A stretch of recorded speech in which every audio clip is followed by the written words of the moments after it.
Hi friends, bachelor recipe. அடுத்த rice தக்காளி சாதம். தக்காளி எல்லாம் கட் பண்ணி வச்சாச்சு. இப்போ தாளிக்கலாம்.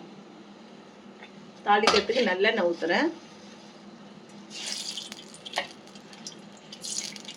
நல்லெண்ணெயில் தான் செய்யணும்னு இல்லை, நீங்கள் ரீஃபண்ட் ஆயில் இருந்தாலும் செய்வீங்க.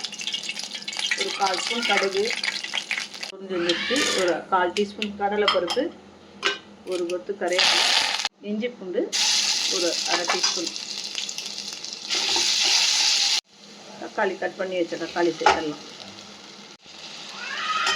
1/4 ஸ்பூன் உப்பு சேர்த்துக்கலாம்.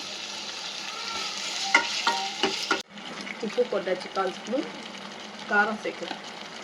காரம் உப்புலாம் அவங்கவுங்க நாங்கள் 2 பேருக்கு செய்கிறோம், அதனால் இது 1/2 ஸ்பூன் போடுறோம். சின்ன ஸ்பூன் தான், இந்த ஸ்பூனில் தான்.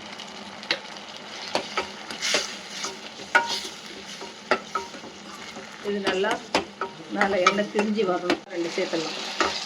எல்லாம் சேர்ந்து வதங்கி வந்துட்டால் ஸ்டவ் ஆஃப் பண்ணிடலாம். தக்காளி நல்லா சுண்டு வந்து நல்லா தொக்காயிடுச்சு. நம்ம சாதம் போட்டு கலரிக்கலாம். பேச்சுலர் ரெசிபி தக்காளி சாதம் ரெடி ஆகிடுச்சு. நீங்களும் உங்கள் வீட்டில் ட்ரை பண்ணி பாருங்கள்.